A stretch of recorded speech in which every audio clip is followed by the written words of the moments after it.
October or no? I think you told me. I think you want to start a full quarter, don't you? Probably, yeah. Okay. So that would be February? yeah. All right. Do you know your talking kids? You don't have to. You still want to think about it. Still open. Cool. Let me know so I can promote it. Okay.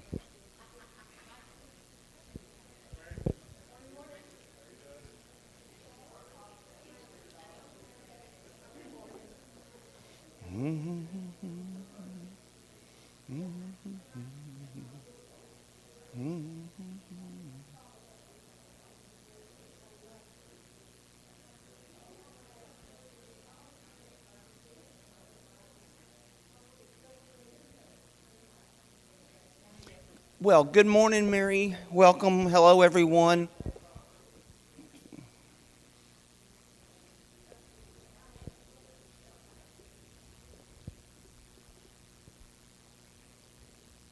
Today we are going to continue our series on So You Have This, What Next?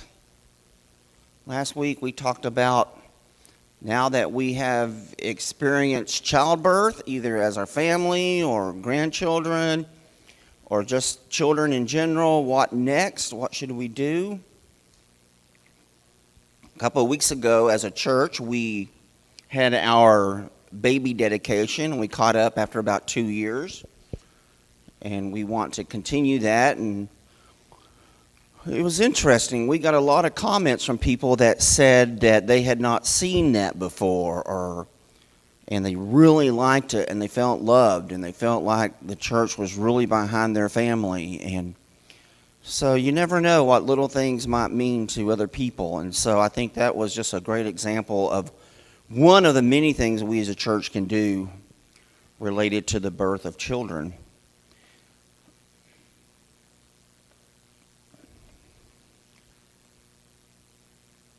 So in the last few months, we have, as a congregation, lost loved ones. And I know in most cases, whenever someone passes away, they're a loved one. So, of course, we had Glenda Bullard. We had Ray Shelton. We had Linda Bostick. We had Mr. Tracy yesterday. He passed away Friday, and then Friley. The name, okay, got it. His first name was Tracy, though, right? We had Tracy, who would always sit with Marilyn, and they were really good friends. And I got to speak to him several times, actually, after Bible class or something. Anybody else I'm kind of missing just shortly the last months or so? Ruby, I guess. Ruby a few months ago, right? Dink, yeah, Dink. Thank you for sharing that, Garvin. Glad I'm not saying Garvin right now. Just... Thank you, Betty. Love you. Yes, sir. Someone else had their hand up. Who had their hand up with another? Okay. Your brother? Yeah. Hey, Mary, where's your husband at? Is he around? Okay, so he's still around. Okay. We lost Brian's mother several months ago. Let's go back in time. Let's go back in time. Where I'm getting to, because I'm getting some frowns, like, where's he going? So let me try to take away the frowns. It's interesting when you attend these memorials and you hear things like, well, we didn't know him very much, or we knew him, but we didn't know he'd go so soon. And I want to talk about, you're living a life, what's next? So you're living a life, what's next? And I'm going to be honest, I was totally surprised about how much the Bible talks about living your life before you die.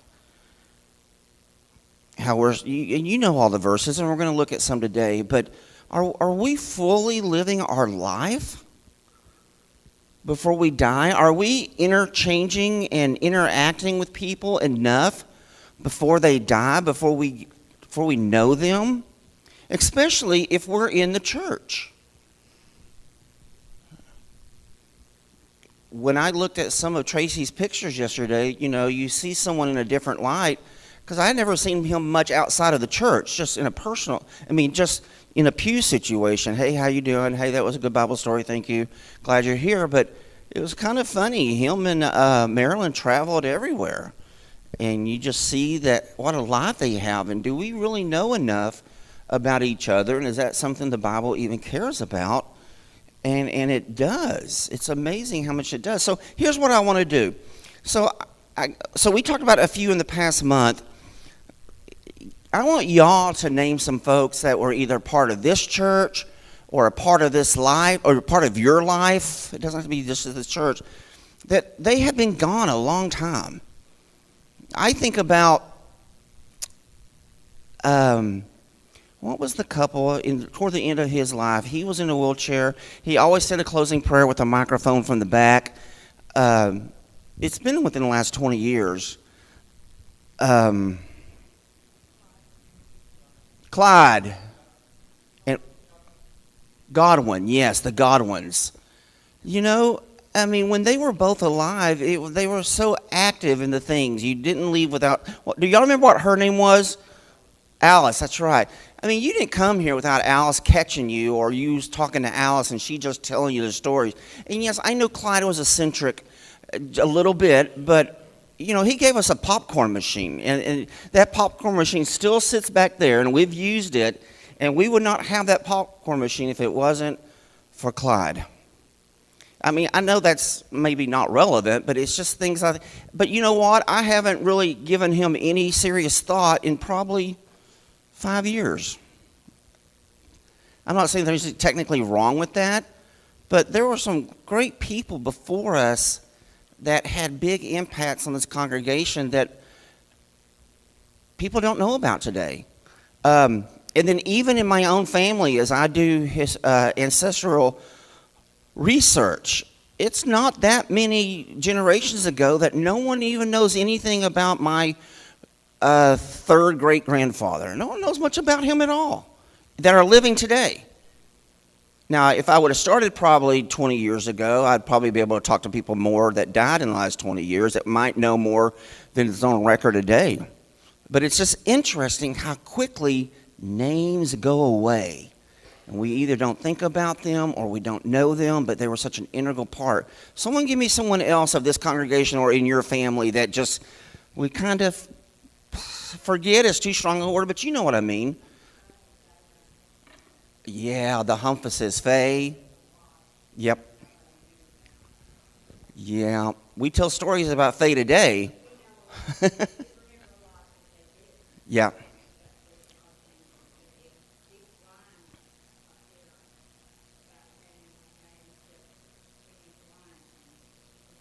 Oh, wow. I never got to meet her husband. He had passed away before we got here. But we were talking about this the other day, Bill and I Stacy and I had been here 20 years. I never thought I'd be a 20-year veteran when we first talked about it. I was meeting people. We've been going to church 20 years here. Or Missy, who's always been going to church here. Forever. So yes, Donna Sprague. Well, Bill could. To the Hemphills. See, I don't know that name. But I know when a baby was born, you got a quart of pecans from them. The Hemphills. Yes, he was an elder. Okay. Do you kind of know about what time frame? Into the 70s, into the 80s? 60 years ago. Okay. And that's when you got your pecans? I got a quart of pecans, and when my daughter was born, I got another quart. And they each got a silver dollar. Oh, wow. Y'all still have those silver dollars? Yes. That's so neat. Chuck. So, I think we all know Linda Bostic just died. Yeah. Well, her father, Cotton, was the janitor here for many, many years. So Cotton and Christine were their names. Cotton and Christine Sitton. The Siddons. Yeah, they lived in the house where Robert Okay. And that was her parents. And now Linda has joined that legacy, even though it's been just a couple months or so, month. Okay, did y'all have another one? I saw another hand. Sprayberry. Oh, the Sprayberries, yeah. Annabelle was when Richard's mother moved out here to live with us and placed her membership here. Annabelle was her first close friend, and then months after Mom started coming here, Annabelle died, and it was so it was hard for Mom because that was her first opportunity when she wasn't working to have a close friend and to have her die so soon. Annabelle had a big influence on Mom. Wow. And then there's John and Helen Hunter and Herman and Aline, of course. Isn't it funny? Every one of y'all, when y'all remember these names, y'all start smiling real big. Yeah, John and Helen had a place out on the lake. And so, you know how we have Fifth Sunday gatherings here? Everybody went to John and Helen's for a picnic and to play at the lake. I mean, almost the whole congregation. Yeah, Everybody. just about everybody did. John and Helen's for a picnic, and it was regular. It wasn't like a one-two deal. It was all the time. And the ladies.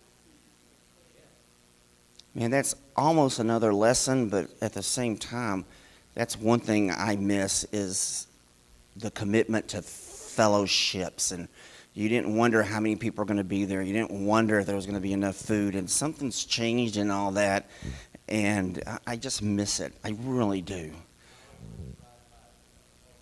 Fried pies? Oh, Miss Norton, yeah. And y'all knew Granny Norton.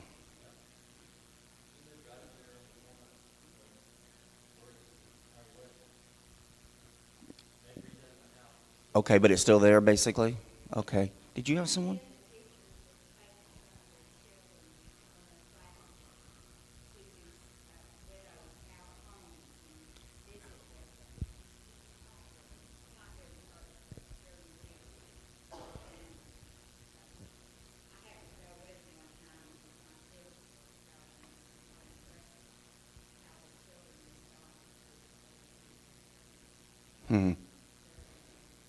Thank you, Gayanne. Bill, did you have somebody? Yeah, Marshall and Dorothy Tyson. And funny story about Dorothy. She and Aunt May used to teach junior high back in those days. And we had a special chair for Jesus in there. And Dorothy walked in one day and she sat down in Jesus' lap. And you can't sit there. That's Jesus' chair. And you had to know Dorothy. She was so funny how she reacted to that. It's kind of like, she kind of reminded me of Edith from the Bunkers. That old scratchy. Yeah, I mean, she was so funny, and she could tell some of the funniest stories. It made our junior high class really special to us, because Brother Tyson was an elder here for several years, along with Brother Henfield that we were talking about a while ago. And yeah, and the forehands, just the forehand taught for. You didn't have to find another. I think Beth reminds me of her because it seems like Beth Cotton because she seems indomitable and she taught and taught and taught and taught and taught and nobody ever had to teach the young ones except her. And the same way with Jim Edgman for the junior high. He taught it.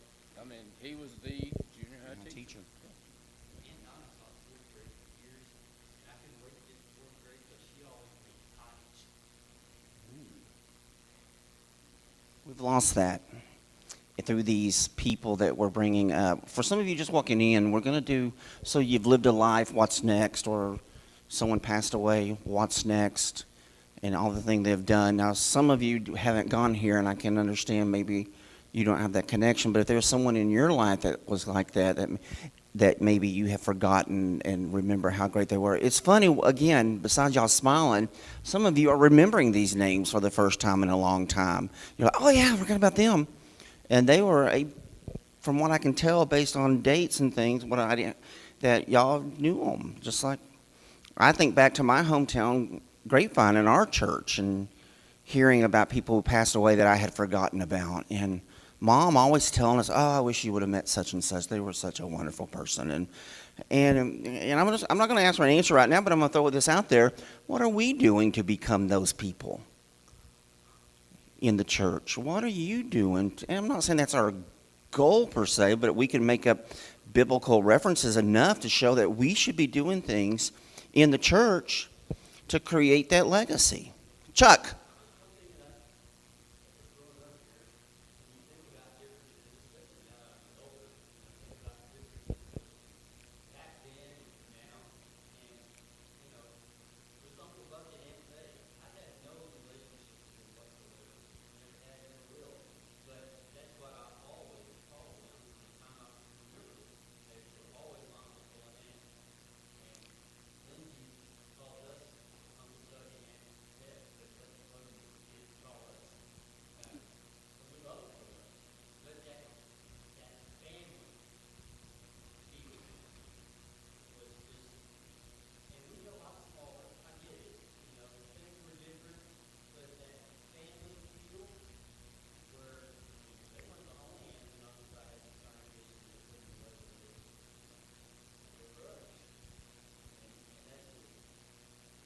Yeah, and like you said, size, but there are still some things that I think we just gave up on that is still doable if we would just create a culture to make it be like that. Missy, you had someone a while ago. I'm sorry, I just got off a tangent. I knew you were there.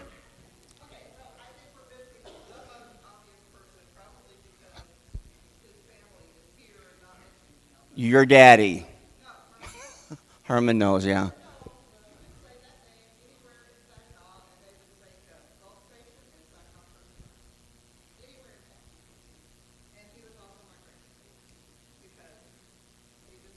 Yeah.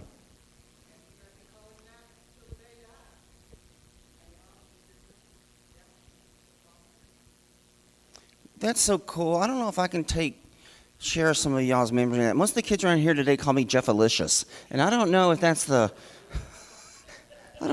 as genuine as aunt and uncle and brother and sister. Hey, Jeffalicious. Mm-hmm. Some of that's my fault, though. What'd you say, Brian? Thank you, Brian. Lori, you have somebody? Yeah.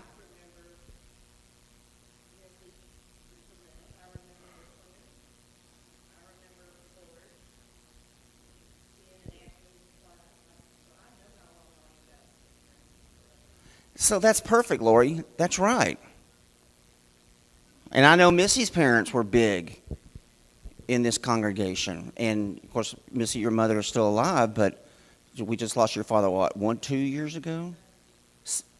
I'm sorry? Oh, good grief. Time flies. Wasn't it your daddy that knew Barbara Wygate or from Channel 5 News?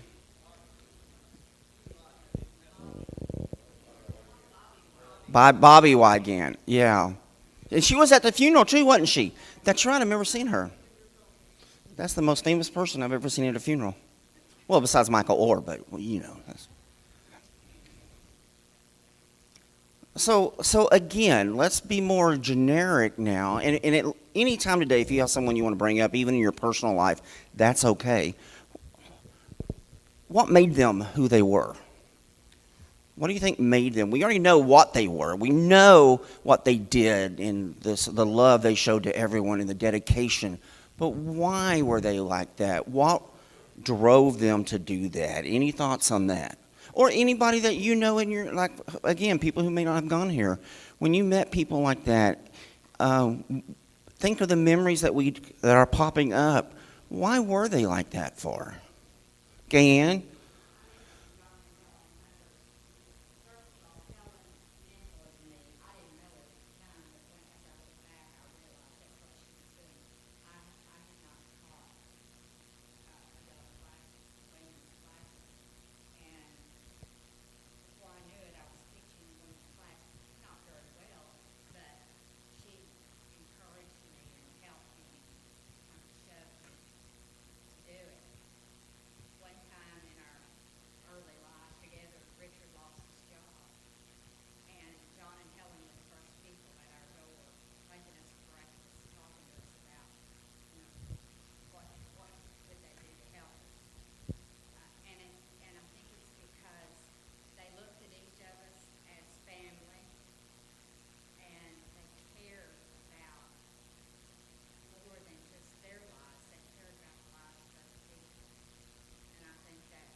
lived it.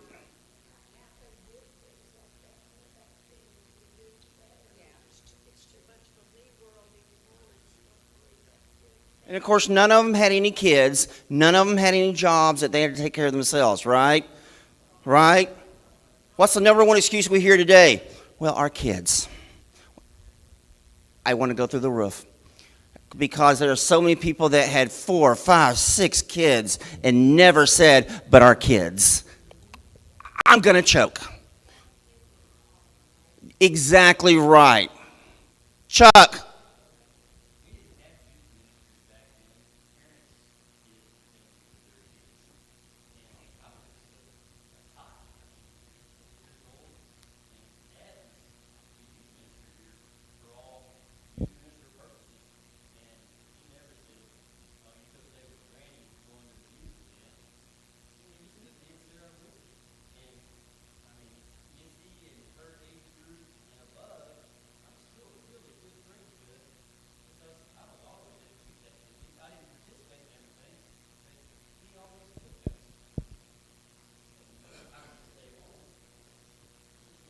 Yep.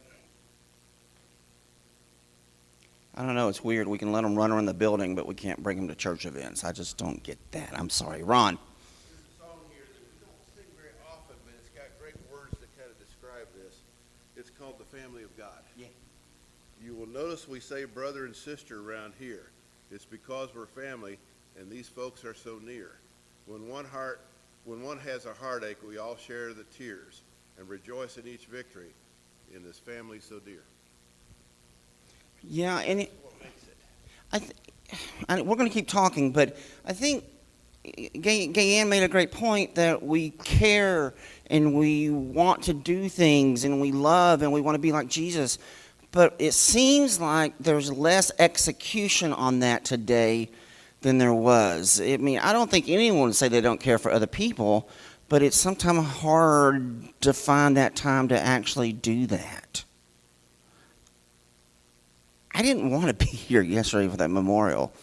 I wanted to vacuum out my air conditioning unit. I wanted to mow my yard. And I'm just being honest. I was like, Joel said all the elders are going to be there. Now I have to be there. I'm going to go.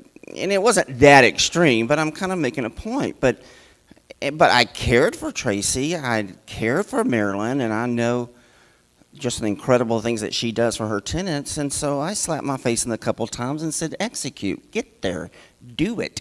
You always pray for God to give you opportunities to do something. Well, here it is. Now don't shut it down. And it's not going to cost you anything. So go. And I love seeing y'all during the week and on weekends. It was incredible to talk to all my elders and to talk to some of Marilyn's family. There was this little girl there. I guess is that Marilyn's granddaughter? Is that her son's? So that's okay. See, that's where I need to know more. So the son, Marilyn's son, went up and he was going to read a verse or two in Hebrews, and his phone wasn't working. He couldn't get there. And so he called out a verse for us to find, and I looked around. Everybody was looking it up. Mike Bullard told me to jump on it and grab the Bible and look it up real quick.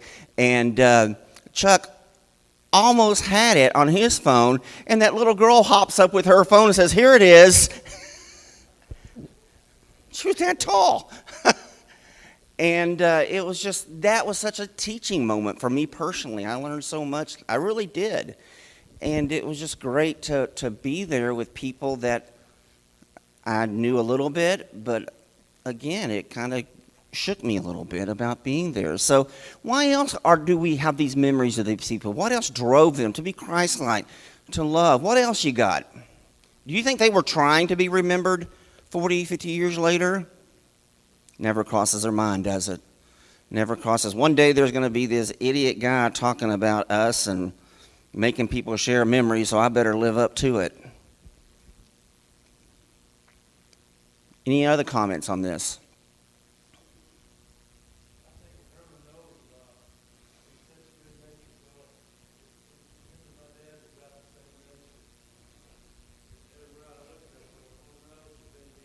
Yeah. Big influence.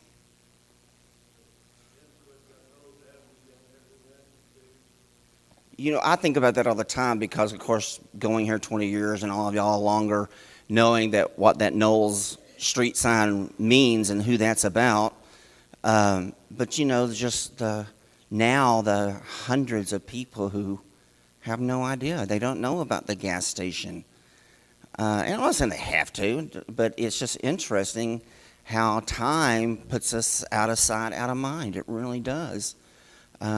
And that's, I'll slip in this little mini lesson right here. I think God knew that if we didn't have this memorial every Sunday, we'd probably forget about it.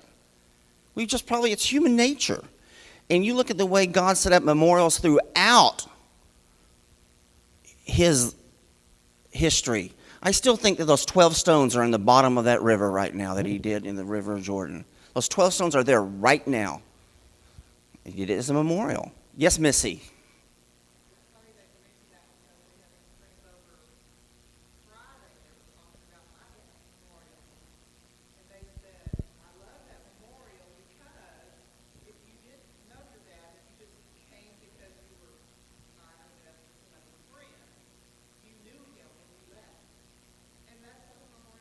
Yep. We should truly know Jesus when we leave this one and constantly think about it. But that wasn't the heart of these people. They weren't doing it to be remembered. They were doing it because they knew that was the right thing to do. And they lived that life.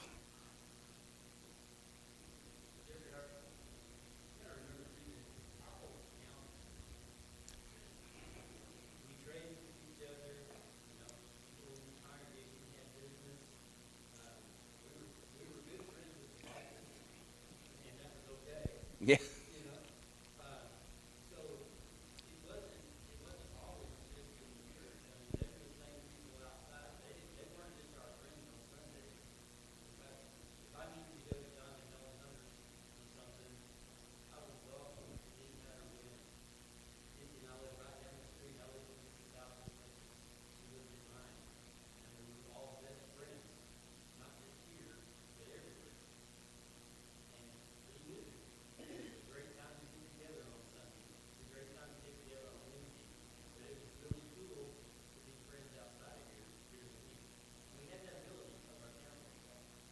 Yeah, that's, as we look at that from more of a secular cultural standpoint, that's true now across the world.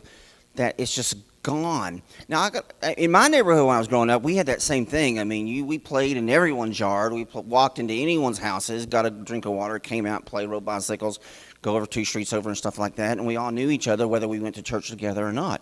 It was an incredible time. And, you know, now in that same neighborhood, you're lucky if you find anyone outside. But it's funny, there's this community off of 287 in Haslett. There's a middle school and elementary. It's actually right behind y'all, Shelley. You can't access it from your side, but you can if you cut through anyway. That neighborhood, I don't know why, I tutor a couple of people in there, and that neighborhood for today is a very active neighborhood. It reminds me of my old neighborhood with the difference of $300,000 or $400,000 on the house prices. But it seems so old-fashioned when I go in that neighborhood, no matter what. The little girl I tutor had met the little girl behind her on the other street when she was riding her bicycle by. And that's another part of it, I think. I think as a society, and even sometimes sneaking into the church, we have lost that concept of extended family. I mean, Missy and I have talked about this all the time.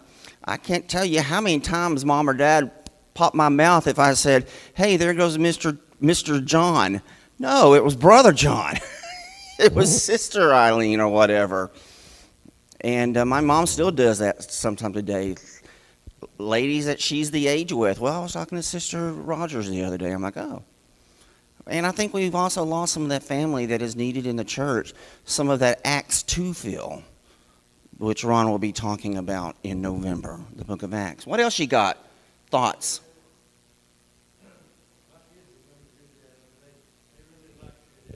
Yeah. I was always proud of my father because he did not grow up Christian at all. Every now and then he'd be pulled into a vacation Bible school or something in Tom, Oklahoma. But he really did get engaged in the church early without that background in deacon of finance, deacon of education. Yeah, he was a funny influence. The only thing I didn't like about Dad in his later years is I never wanted him to become the gum man.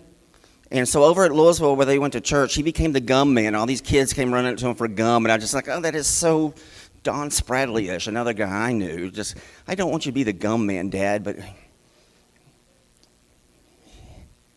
I know, and he loved every bit of it. Just would have all that gum and candy available, and after he had passed away, Mom still had kids that would ask her, especially after COVID ended so much of the lockdowns, where's Mr. Leon? Where's Mr. Chadwick? And she had to explain to these little kids that he was gone. So yeah.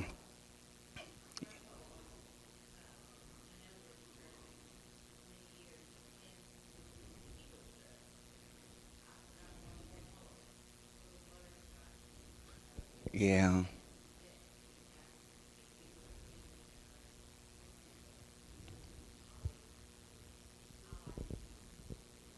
Yeah.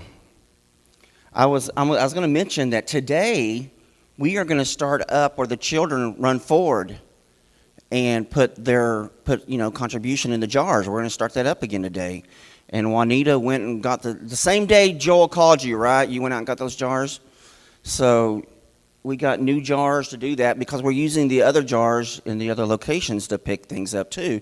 So I say that, one, to let you know it's happening, but also my grandmother was the dollar lady. And if you wanted to put $1 in the plate, you'd go up to Grandma, and she always made sure she went to the bank Saturday before, Friday before, and got all the ones that she could give all the kids, and they'd put them in the tray if they wanted. I told Grandma once when I got older and started figuring out the whole financial impact, I said, how can you afford that? She said, I got it taken care of. And then I found out she was just taking the ones back out of the tray. So no, I'm just kidding. I'm kidding. That was my grandpa. No. But yeah, those memories. So, any other comments? So let's look at some verses. And again, I was shocked about all the verses that dealt with some of the things we're talking about in becoming who we're going to become and the things we do with our life, things we do with our time. And you got to think about it this way. These verses don't say, again, do these things so that you shall be a legacy in your church. They don't say that. They don't say you do these things so that people will talk about you later. They don't. But the fact that there's so many of these verses in here, it just is a heavily implication that these are the things we should be doing and thinking about, regardless. So in James 4, this is probably one we're most familiar with. James 4, verses 13 through 17. Come now, you who say, today or tomorrow, we will go into such and such a town and spend a year there and trade and make a profit.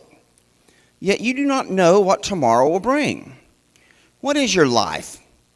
For you are a mist that appears for just a little time, and then you vanish.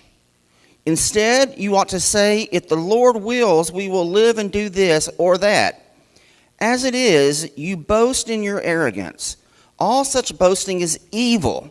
So whoever knows the right thing to do and fails to do it, for him it is sin. These people we talked about knew the things they were doing was the right thing. Who was the family out by the lake, Chuck? The Hunters? I mean, y'all know her better than I do. I don't even know her at all. But do you think they ever said, well, we don't know what's going to happen on Monday, so let's not do this thing today? I'm sure they were human. I'm sure there were things they thought about sometimes, but they never said, well, we don't know what's going to happen on Monday, so maybe we shouldn't do this thing. Well, we don't know if this is going to bother the kids or not, so maybe we shouldn't do this thing. It was probably the opposite. What would happen if we don't do this thing? And I don't think sometimes we realize how short life can be and how quickly things get away from us. If we did, a lot of things that we've been talking about today would still be going on. But some of us drop the ball. Bill.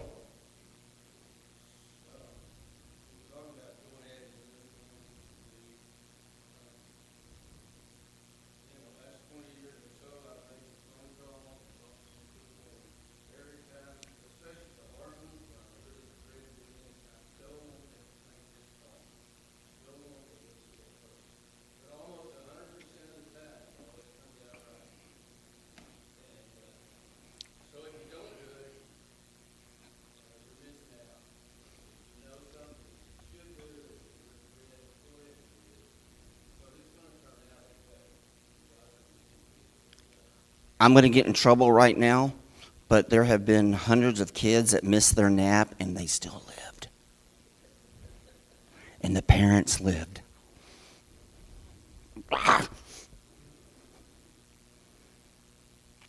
Psalms 90:12. So teach us to number our days that we may get a heart of wisdom. So think of it this way. Teach us to know that our time is short and that we can use our time better, effective, looking out for the family, looking out for the brotherhood. That's another term we don't use anymore, brotherhood. Speaking of motherhood, hi, Stacy. Everybody comment on her new sweater. She likes it. Daddy bought it for her. 1 Peter 1:24.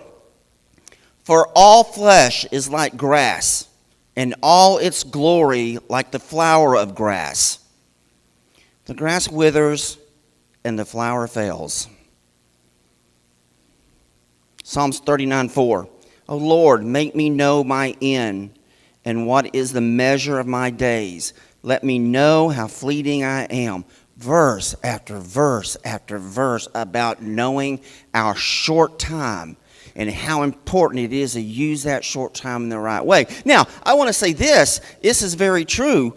Yes, we are supposed to spend a lot of time with our family. We need that. We have to spend time with our family. Because there is no way right now that I'm comprehending Nathan's getting married in 6 or 7 months. Blows me away. Where'd the time go? I remember at Target one time buying him this big toy set. It was basically a wild safari set. It had plastic gorillas and zebras. And he was so wanting it. And I kept thinking, man, this is going to be so cool because he's going to play with this for the next 2 hours. And I want to sit on the couch and do nothing. He played with that 10 minutes and then wanted to play a game with me. I was like, oh, jeez, please. But yes, we are to spend time with our family. But if we spend our time with our family away from the church, there's that heavy line. It doesn't matter how much time you spend with them personally, you potentially could lose them. And that's the loss that matters. There's got to be that balance. And in some cases, yes, it is a little bit off balance because God does come first. Any comments to these scriptures so far?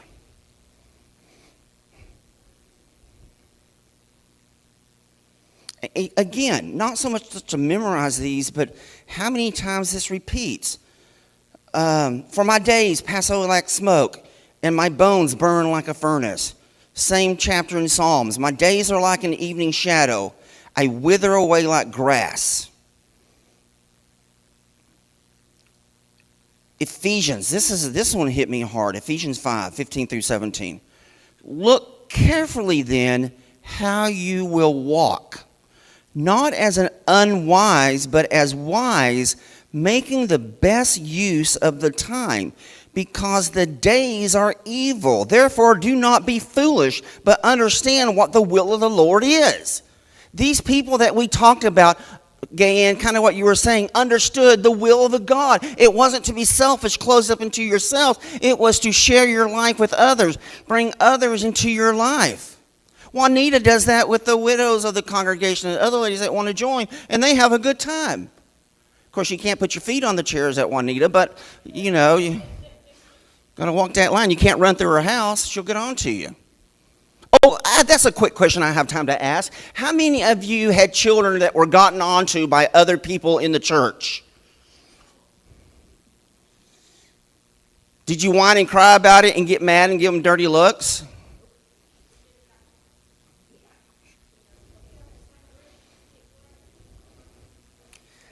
For some reason, we have got this protection barrier around now that people in the church can't tell our kids to quit running through the building. Don't tell my kid what to do. I didn't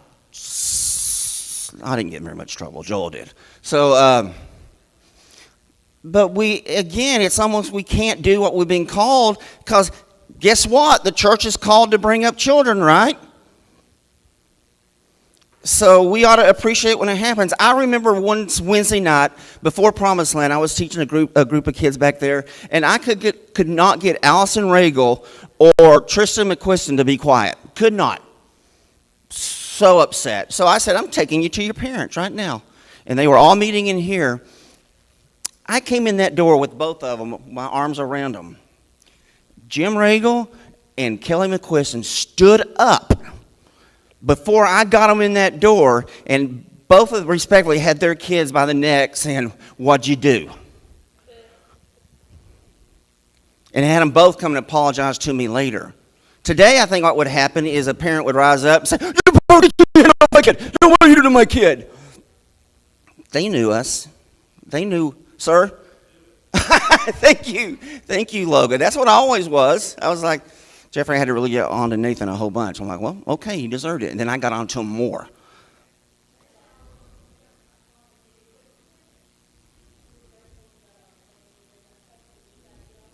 Yeah. I mean, and I'm not sure it's that way anymore. And I think, again, we've got to be able to understand, not abuse, not when it's none of our business, but at the same time, we are a family. We discipline together. We share together, especially here in the congregation. We just do. Yes, Bethany.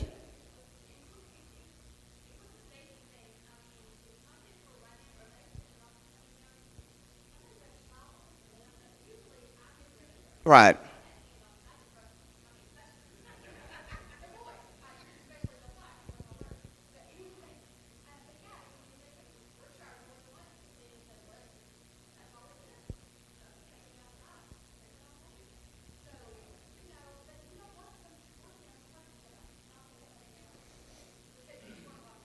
And that's a teaching moment. So let me wrap up. I'm still in this wonderful verse in Ephesians because it says so much. Again, look carefully then how you walk, not as unwise but as wise, making the best use of the time because the days are evil. Anything outside of the Lord's work, anything outside of what we do as a church can get us in trouble.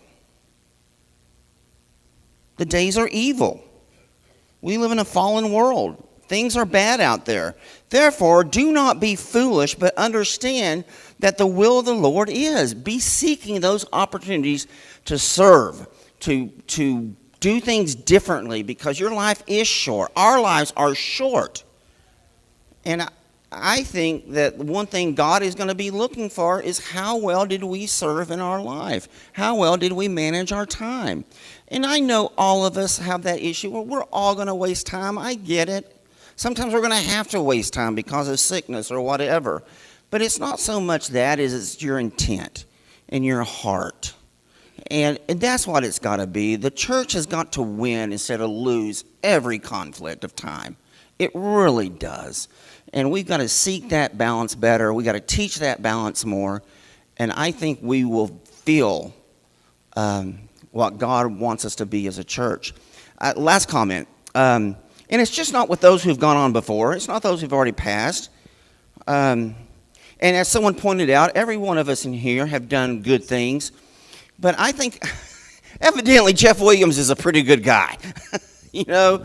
And he is. He there's not one thing that he would not do for you if you asked him. Even my mom met Jeff and can count on Jeff. And so I use him as an example. I know there's more, but that's someone even today that is building their legacy. I think that's incredible. So all of us in here should continue to build that legacy, not as a purpose, but as just a normal thing. Thank y'all very much. We'll see you next week. We're going to talk about morals and, what is that word? I'll think of it later. Dadgummit.